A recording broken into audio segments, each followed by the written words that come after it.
Hey, how you doing? I'm doing well. Good deal. Yeah, sorry, I got back at 1:30 on Friday morning, and I've been pretty much just playing catch up since then. Got back from where? Dubai in this case. Whoa, Dubai. What took you to Dubai? Well, I got contracted to do a series of historical and cultural lectures on a ship sailing from Rome to Dubai.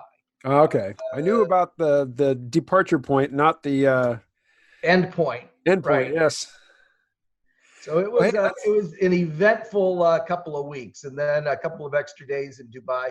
But I was home for like 3 or 4 days after getting back from Hawaii, and then flew to Rome, and just got. So I've been like moving for like 6 weeks, and am damn. finally just home and just trying to get caught up on stuff at the moment. So that's where I'm at right now.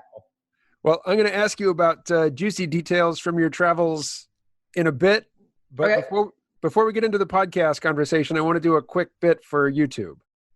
Okay. Terrific. So this is it's such a recurring motif. It's become a bit of a callback joke, but you have no idea what I'm about to ask you, right? I have no idea what you're about to ask me. Okay. I like Andrew Yang. He's my candidate in the Democratic primaries. And his signature policy, which is not really the thing that I really like about him, but you know, it's what most people who are really into him are looking forward to, is his universal basic income policy, which he calls the Freedom Dividend. What's your opinion on the Freedom Dividend or universal basic income, whichever you have an opinion on? I think it's a great idea. I grew up in Europe, I and tell there's something at the ready. there were always criticisms from Americans of these policies that they had in countries like the Netherlands, where people who claim to be artists could get $1,000 a month. All they had to do was pretend to be an artist and then make this crappy art that no one wanted, and the government was willing to pay them $1,000.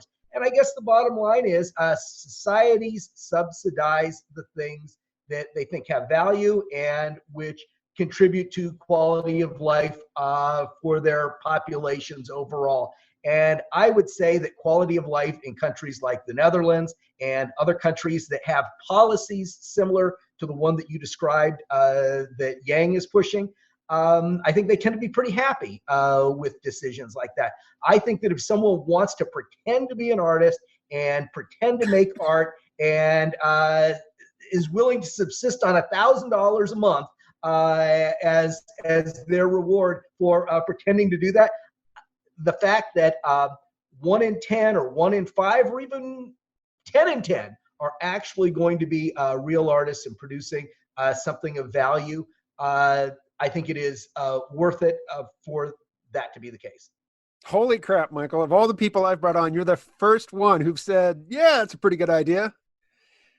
Well, I like to think that I also had a cohesive reason for why I think it's a good idea. Well, you did. I think a big piece of it was your very first utterance, which was, I grew up in Europe. Sure. Well, I grew up in a socialized society. I grew up in a society where everybody had income transparency, where everybody was assigned the school they would go to and assigned the house they would live in. And that socialized society was called the U.S. Army. I grew up on Army bases, and that was basically the socialized society that I grew up in. I think a lot of Americans would be surprised to hear that. The pro-military, anti-socialist Americans to realize that basically life in the military caste, life on a military base for military dependents is very, very much a socialized society. So now that I've gotten the much sought after but ever elusive answer of, yeah, we should actually support the things we value, and we should value the happiness and quality of life of our citizens. Well, I'm glad I could be the one that would step up and do that. Now that you've provided that much sought after answer, who are you? Who am I? Well, my name is Michael Varhola. I am variously a writer, editor, and publisher. I've written, depending on how you count them, about 17 books. and I'm counting those as books that have been published by people other than myself. And I've published something like 240 books that either I contributed to or other people wrote for me. So, and I have a background in journalism and as a U.S. Army infantryman and combat veteran. And you didn't mention role-playing games anywhere in there. Well, I'll mention role-playing games as long as I've just got an open mic here, as it were.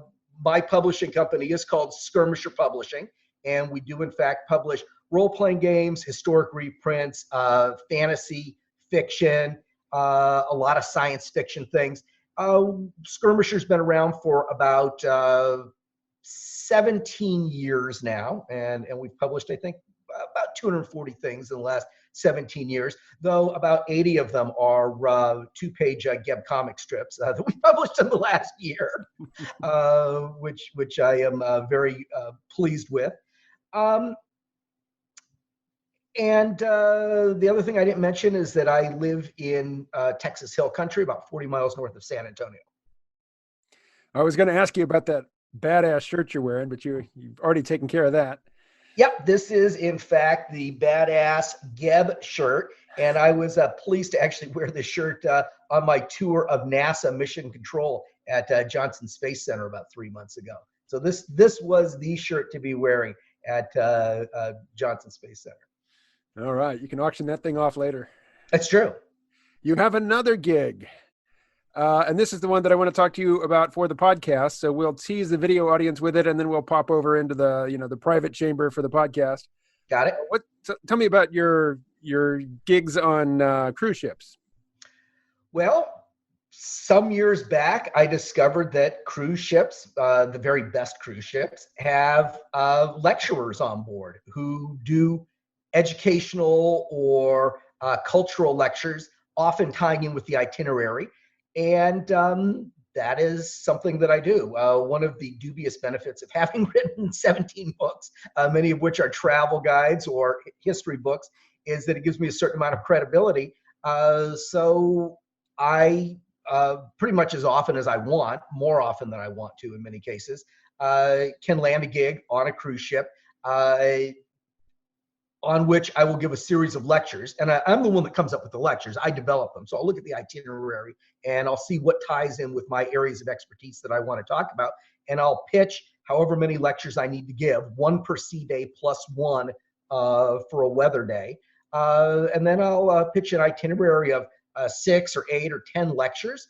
And if the cruise line accepts them, then I will get on that cruise ship, whenever it sails. And I will be among the staff who are providing entertainment for passengers on board their voyage.